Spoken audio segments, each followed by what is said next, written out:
magandang tanghali sa lahat. So we're going to San Andres, Quezon para po silipin itong ating bagong property. Ito po ay beach farm, mga ka-Idea Land.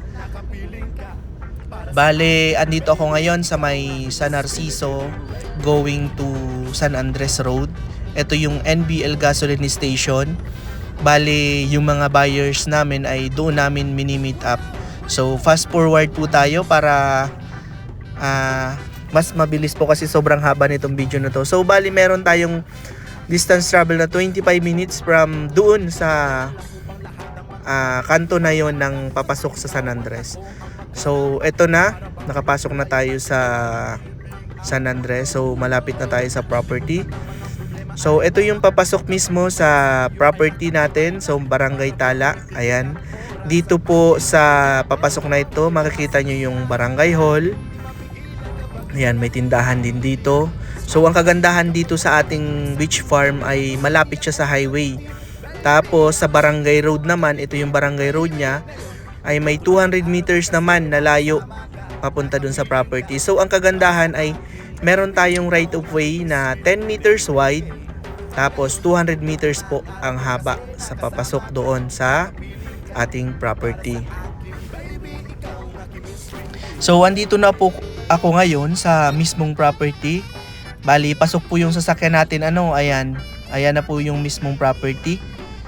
Ang kagandahan ay may sariling ang right of way. Isa po yun sa pinakamagandang bagay dito sa property ay may sariling right of way. So ayan lang po yung highway natin, mga ka-Idea Land. Malapit lang. Kung dito ka tatagos ay mga siguro 100 meters lang yung highway. Hindi po tayo nakabili doon ng right of way. Doon po tayo sa Barangay Road Tumagos. So ayan, ang kagandahan dito sa ating property, mga ka-Idea Land, ay fully fenced ito. So hindi mo na kailangan magbakod kasi may fence na. Although pinag-subdivide po natin ito sa dalawa. So which is magbabakod pa rin po kayo sa gitna. So whole po kasi ito 1.8 hectares. Bali pinagdalawa natin, mga ka-Idea Land, para po affordable. Kasi medyo mahal po talaga kapag buuhan binenta. So para po maging affordable ay hinati po natin sa dalawa para yung mga gusto lang ay may pang retirement plan na dito na sila maninirahan sa beach farm or gagawa lang ng vacation house or something na gusto lang nila may property na beachfront for their investment. So kaya po pinag-subdivide natin sa dalawa. So ito pong property natin, mga ka-Idea Land, ay napakaganda kasi titulado, ready to transfer, clean title po ito, updated po yung tax. So kapag nabili nyo ito, mabilis na lang pong matatransfer sa pangalan ninyo. Ayan po ang kagandahan naman dito. Sa likod ay may gate nga tayo. Tapos madami pong tanim na nyog. May mga fruit bearing trees tayo din.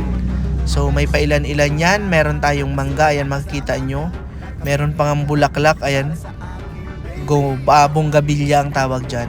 So yung sa fence natin, makikita nyo may mga, sa pagitan niya ay may mga kahoy. So yan po yung tumutubong kahoy. I think tawag dito Madri Cacao. Po. So ito yung right of way natin. Ang ganda kasi 10 meters wide, mga ka-Idea Land. Kahit tatlong sasakyan pwede magsalubungan. Po.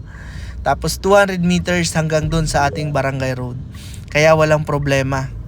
Tapos ito po palang property natin. So ang San Andres po ay may 6 to 7 hours travel galing po sa Manila. Pero kapag nagawa na po yung bagong TR4 or expressway natin, bali ito turnover siya ngayong 2026 I think or 2025. So maleles na po yung pag-travel nyo dito sa property. At isa pa po sa kagandahan dito sa property natin ay 100% flat po ito. So hindi mo na kailangan ng backhoe or something na para lang mapantay or para mag-build ka ng something or pantayin. Kasi nga 100% flat na po siya. And then ang kagandahan pa ay malaki yung open space niya.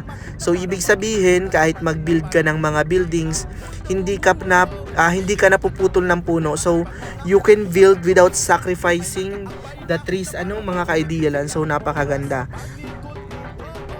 Tapos ang kagandahan pa nito mga ka-idealand, ayun nga, marapit siya sa highway. So ibig sabihin yung kuryente natin ay malapit lang din. So mga 100 meters hanggang dito sa property ay pwede ka nang magpalinya ng kuryente. Tapos naman, mamaya makikita nyo na medyo malapit din to sa elementary school. Po kayo ng property. So ayan, ito yung right of way niya. Hindi ko na video kanina mga ka-idealand kasi akala ko nagre-record yung video, hindi pala. So ito na, binidyo ko na lang palabas. So bali yun yung barangay hall natin. Covered court I mean, pero doon na din yung barangay hall po. Ayan, ito naman yung barangay road going to elementary school.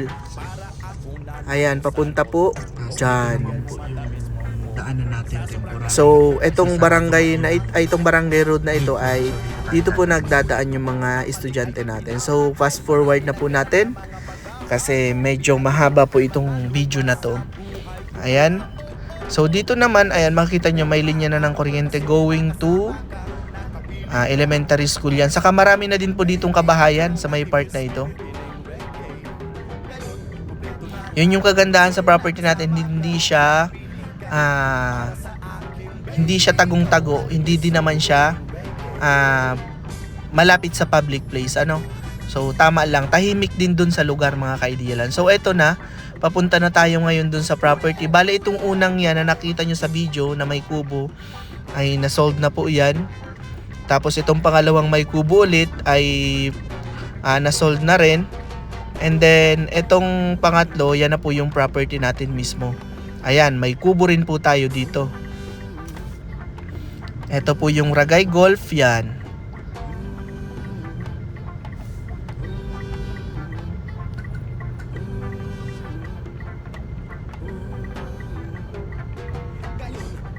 Ang kagandahan dito sa property natin ay ayan, purong buhangin mga ka-idealand. Kaya napakaganda naman, walang bato yung niya. So ayan mga ka-idealand, andito na tayo sa pinaka property. So yan na yung loob ng property. Hindi lang tayo makapasok ngayon kasi naka-lock itong gate. Hindi tayo nakapagsabi dun sa caretaker. Pero makikita na po natin mula dito sa labas. Ayan, kitang-kita po ang mountain view dito. Napakaganda ng perfect mountain view. Ayan, may mga tanim na din po sa loob. Ang kagandahan po kapag ganun lang kalaki yung property na 9,240 square meter. Manageable po siya, very manageable. Hindi mahirap linisan. Tama lang kung gusto nyo lang naman ay meron kayong beach farm sa province ay napakaganda na po nun. So pwede kayong mag-farming. Tapos magtanim po kayo ng mga grafted na prutas. So dito po sa harap, ay syempre beach nyo. Tapos sa likod ay farm area nyo. Meron kayong mga tanim na mga grafted na prutas. Tapos malinis yung farm area. Tapos meron din po kayong mga gulay na itatanim. Ayan, bali nga meron po dito mga tanim na tinanim nung caretaker ay yung mais. Tapos meron din dragon fruit marapit dun sa CR. So bali ito yung harapan natin mga ka-idealand. Napakaganda ngayon ng panahon. Ayan, kitang-kita po yung white sand natin. Tapos kitang-kita din po yung ganda ng tubig. Parang inaakit ako ngayong maligo eh. So pinaliparan po natin ng drone mga ka-idealand kasi nga hindi po tayo makapasok sa loob mismo ng property. Kaya dito na lang po natin sa drone titingnan.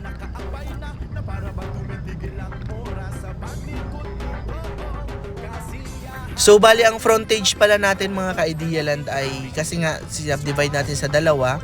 So bali magiging 27 meters na lang yung frontage ng 9,240 square meters natin, which is napakalawak pa rin po. Ayan po yung bird's eye natin. Makikita nyo kung gaano kaganda yung property. So eto yung loob ng property. Ayan yung view kapag naandun ka sa may bandang CR. Ano po mga ka-idea lang, napakaganda. Tingnan nyo naman yung view. Pantay-pantay pala yung ano dito. Nyug, parang sabay-sabay tinanim yung nasa harapan. So napakaganda. Ang kagandahan kasi pag may nyug sa harapan ay talagang mafe-feel mo yung view ng ng beach. Tapos pwede kang gumawa ng mga duyan-duyan, mga ka-idea land. Tapos kung magka-camping naman kayo, napakaganda kasi may silungan ng na nyog, yung lilim para hindi masyadong mainit. Ayan naman po yung view natin dito sa medyo likod na. Ayan yung matatanaw ninyo. So dito po sa part na to ay bare yung wala pong tanim. So yun nga yung sinasabi ko sa inyo, malaki yung open space. Kung may gagawin kayo na something na building, hindi nyo na kailangan magputol ng puno kasi open space na siya. Pwede rin kayo dito magtanim. Ayan nga, nagtanim po dito ng mais yung caretaker. Ewan ko po kung may bunga na yan. Kasi nung nakaraan pagpunta ko ay medyo maliit pa po yan. Ibig sabihin po ay mataba po ang lupa natin sa area. Pwede po kayong magtanim ng mga vegetables. So, ang reason po kung bakit binebenta itong property ay hindi na po naasikaso ng may-ari. Nasa Manila po kasi siya. Andun po yung negosyo nila. So, bihira na po kasing mapuntahan itong property. Pero pinapaasikaso niya naman po sa caretaker. So, gusto niya na lang pong ibenta. Kasi, syempre, baka kailangan ni sir ng fund. Ganun po. So, bale, ito yung kabuuan ng area natin. Kung makikita nyo yung gate dyan, nandito sa unahan. So, pa-rectangle po siya, mga ka-idea land. Dito sa unahan ay may mga tanim na nyog. Sa gitna ay medyo bare. Bare nga sa gitna. Tapos sa unahan ay may mga tanim ulit na nyog. So, dito sa hulihan, pwede kang magawa ng kubo-kubo. Or dito yung bahay mo. Tapos dito sa gitna, pwede kang magtanim ng mga prutas at gulay. Tapos doon sa unahan yung tawag dito mga kubo for para sa mga bisita or something na magsiswimming kayo, may mga kubo doon sa unahan. Dito ang ganda dito magtanim ng mga fruit bearing trees, mga ka-idea land. Dito sa walang tanim na ito. Ayan, dito sa kanan pwede kang magtanim ng mga prutas, saka dito naman sa kaliwa mga gulay. Ka-idea land, kung nagustuhan mo itong property na ito, pwede mo akong kontakin or i-message sa aking Facebook, WhatsApp or Viber. Andyan na po yung number sa screen. Maraming salamat po. God bless us all.